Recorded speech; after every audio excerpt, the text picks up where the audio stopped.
The Joe Rogan Experience. But dude, you're still rocking at the top of the food chain. It's amazing. I'm saying, people are saying I'm too old. I'm 38. Well, look at your victory over Vicente Luque, and then look what Luque just did to Tyron Woodley. You're still at the top of the fucking food chain, because that was real recently that you beat him. Yeah, it was. I mean, it was what, a year? It was 2 years ago. Mm-hmm. 2 years ago, I beat Vicente. But yeah, man, people saying I'm too old, and I guess once you get knocked out one time, they throw you to the side. That's people that don't understand the human chin. It's just like it's just a fact. You get hit with the perfect shot. It wasn't even hard. It wasn't even hard. You know, I've been hit harder. Tyron hit me harder. Jake Ellenberger hit me harder. This was just right on the button. It's crazy, isn't it? To be honest with you, it was like a relief being knocked out.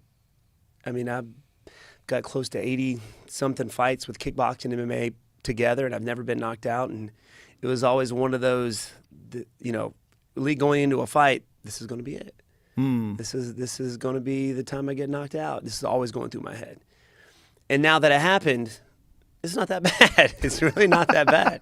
I would rather get knocked out than get just the crap beat out of me for 5-minute rounds. Have you ever been knocked out in training?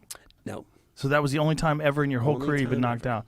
And it was a wild punch, too. The fact that he caught you with a Superman punch. I know, man. The memes after that were hilarious. I don't know if you saw it, but it was funny. You got to think, though, you've dished it out so many times. I know. You know, through your kickboxing career and MMA. I mean, there's so many times you flatline people. And then, I get knocked out by a guy in a lighter weight class. My family is pretty rough. They bring it up as much as they can. I was in the hospital that night, and my dad's doing like a Facebook live thing because, you know, we had a bunch of you know, karate families and karate kids there. We pretty much sold out that arena.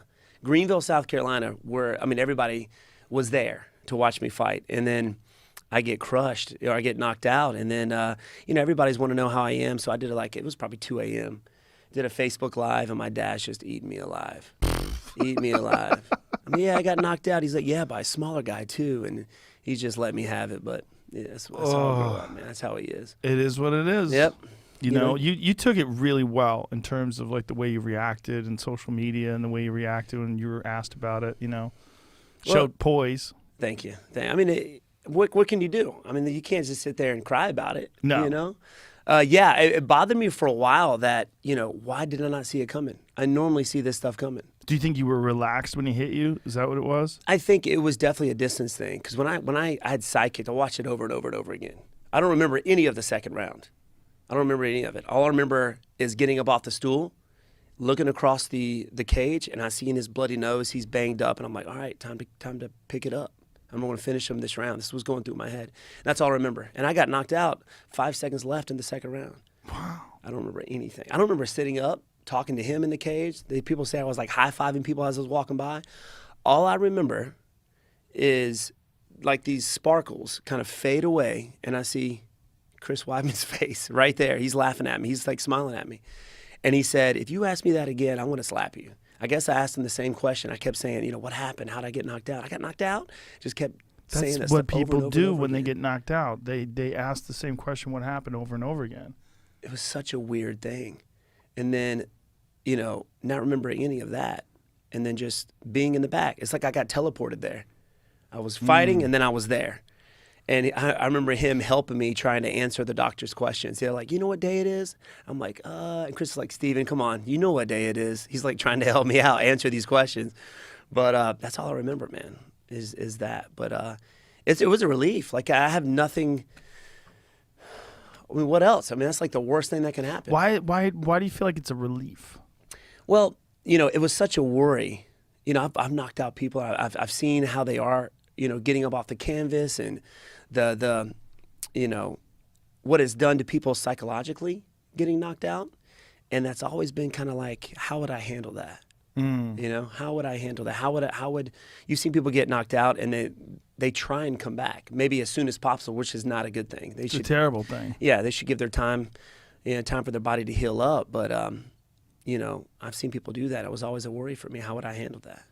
Yeah, I always get concerned when I see someone who gets knocked out and they want to get right back in there. And like, ooh, you're asking for trouble. Because you might feel fine, but you probably are a little loose. Yeah. It's funny you said that because UFC wanted me to fight 2 months later in my hometown.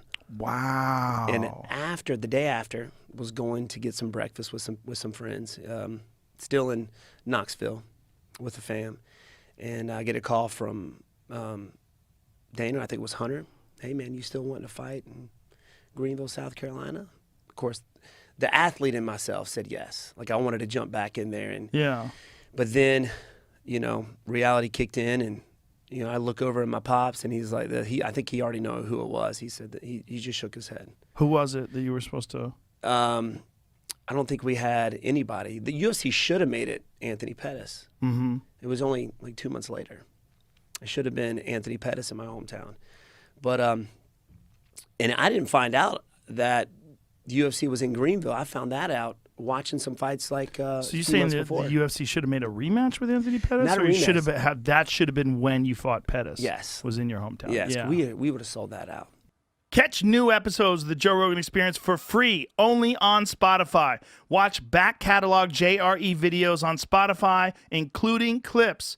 Easily, seamlessly switch between video and audio experience. On Spotify, you can listen to the JRE in the background while using other apps and can download episodes to save on data cost, all for free.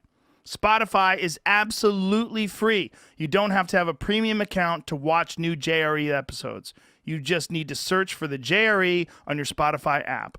Go to Spotify now to get this full episode of the Joe Rogan Experience.